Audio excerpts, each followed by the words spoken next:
কলগাছিয়াৰ শহপুৰত জাল টকা সহ এজনক গ্ৰেপ্তাৰ নগদ ৫ লাখ জাল টকা উদ্ধাৰ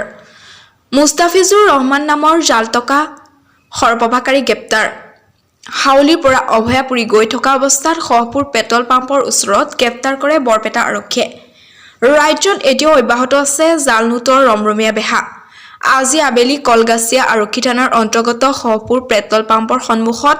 বৰপেটা আৰক্ষীয়ে অভিযান চলাই ৫ লাখ টকীয়া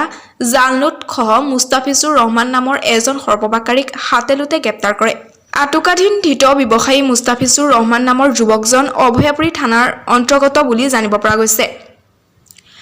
যুৱকজনে জাল টকা সমূহ সৰবৰাহ কৰিবলৈ হাউলিৰ পৰা অভয়াপুৰীলৈ গৈ থকা অৱস্থাত শহপুৰ পেট্ৰল পাম্পৰ সন্মুখৰ পৰা গোপন সূত্ৰৰ পমখেতি মুস্তাফিজুৰ নামৰ যুৱকজনক গ্ৰেপ্তাৰ কৰিবলৈ সক্ষম হয়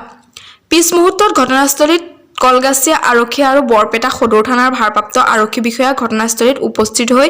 জাল টকা সহ যুৱকজনক বৰপেটা সদৰ থানালৈ লৈ যায় ঘটনা কেন্দ্ৰ কৰি এক চাঞ্চল্যৰ সৃষ্টি হয় news desk report D news express 365 হয় বামনটাৰী চকৰ পৰা অলপ পূবফালে তেল ডিপুৰ ওচৰত কিবা এটা অঘটন হোৱা বুলি আমি দৌৰাদৌৰিকৈ আহিলোঁ অহাৰ পিছত দেখা পাওঁ ল'ৰা এটাক পুলিচে ধৰি ৰাখিছে পিছত আৰু বৰপেটা সদৰ থানাৰ পৰাও পুলিচ আহিলে কলগাছি ভাৰপ্ৰাপ্ত বিষয়া অচি ডাঙৰীয়াও আহি পালে অহাৰ পিছত কিবা এটা বস্তু পলিথিনত ভৰোৱা আছিল সেই বস্তুটো পোৱা গ'ল আছিল কি এইটো আমি গম নাপাওঁ এতিয়া পুলিচে কোৱা মতে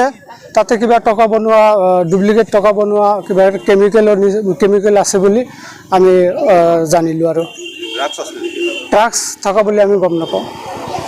টকা বনোৱা কিবা এটা কেমিকেল আছে বুলি আমাক মানে জনালে এতিয়া এজনক ধৰিছে আৰু এজন বোলে পলাইছে দুজন আছিল এতিয়া বৰপেটাৰ সদৰ থানাৰ পৰা পুলিচ বিষয়া আহিছিল তেখেতে গাড়ীত কৰি উঠাই লৈ গ'ল ল'ৰাজন নাই আমি এই বিষয়ে নাজানো ল'ৰাটো ক'ৰ নাম কি এইবিলাক আমি একো নাজানো